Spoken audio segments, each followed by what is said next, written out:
Ազգային ժողովի ընդդիմադիր 3 խմբակցություններ քննադատում են Գևորգ Սաֆարյանի կալանքը երկարաձգելու դատարանի որոշումը։ Հայ ազգային կոնգրեսը հատուկ հայտարարությամբ է հանդես եկել, պնդելով, որ Սաֆարյանը քաղբանտարկյալ է։ Կուսակցության խորհրդարանական խմբակցության ղեկավար Լևոն Զուրաբյանի խոսքով այս գործը հենց սկզբից էլ քաղաքական բնույթ է ունեցել։ Վստահ է, նաև փորձում են պայքարող երիտասարդներին հեռու պահել փողոց դուրս գալուց։ Իրենց կարծիքով ուզում են բողոքի ակցիաները հենց սաղմում ճնշել, որ այլ մարդիկ վախենան, չմիանան նմանատիպ ակցիաներին, բնականաբար մենք չենք կարող անտարբեր մնալ եւ պահանջում ենք անմիջապես ազատել Գևորգ Սաֆարյանին։ Ես կարծում եմ, որ իշխանությունները պետք է հասկանան, որ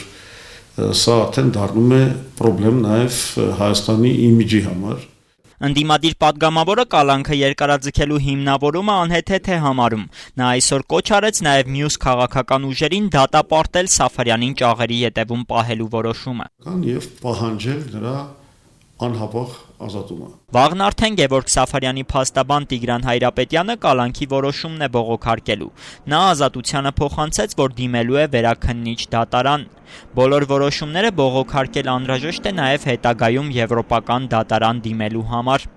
Սաֆարյանի կալանավորումը դատապարտող Զարուհի Փոստանջյանը վստահ է, այս որոշումները մի օր Հայաստանի դեմ են դուրս գալու, քանի որ եվրոպական դատարանում Սաֆարյանը կհաղթի։ Ազգային ժողովի Ժառանգություն խմբակցության պատգամավորի խոսքով կալանավորման համար հիմքեր պարզապես չեն եղել։ Եթե չլիներ քաղաքական պատվեր, ապա նույնիսկ միջնորդություն չէր լինի կալանքը երկարաձգելու վերաբերյալ։ Ակնհայտ է, որ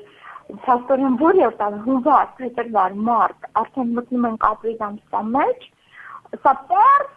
հասարակ գործ է, կան տեսանյութեր, ամեն ինչը կա, ամեն ինչ ակնհայտ է, այսինքն նույնիսկ քննությունը պետք չէ, որ երկարաձգվեր շուրջ 4 ամիս։ Գևորգ Սաֆարյանը ձերբակալվել է ամանորի գիշերը, ապա 2 ամսով կալանավորվել իշխանության ներկայացուցչի նկատմամբ բռնություն գործադրելու մեղադրանքով, այնուհետև կալանքը երկարաձգվել է։ Ուրբաթ օրը Արաբկիր եւ Քանաքեռ Զեյթուն համայնքների ընդհանուր իրավասության դատարանը եւս 1.5 ամսով երկարաձգեց Սաֆարյանի կալանքի որոշումը։ Նրա փաստաբանի խոսքով որպես հիմք ներկայացվել է ամանորի գիշերվա տեսանյութ, որտեղ երևում է հարվածող մի ոտք, եւ հիմա այդ ոտքի տիրոջը գտնելու համար Գևորգ Սաֆարյանի կալանքը երկարաձգվում է։ Հայ ազգային կոնգրեսի եւ Ժառանգության մտահոգությունը կիսում է նաեւ ազգային ժողովի օրինաց երկիր խմբակցությունը։ Պատգամավոր Մհեր Շահգելդյանը ազատությանը փոխանցեց, որ իրենք դեմ են կալանքի երկարաձգմանը եւ այս գործում իրավական եւ քաղաքական միտումներ են տեսնում։ Իշխող հանրապետականները Սաֆարյանի գործը չեն մեկնաբանում,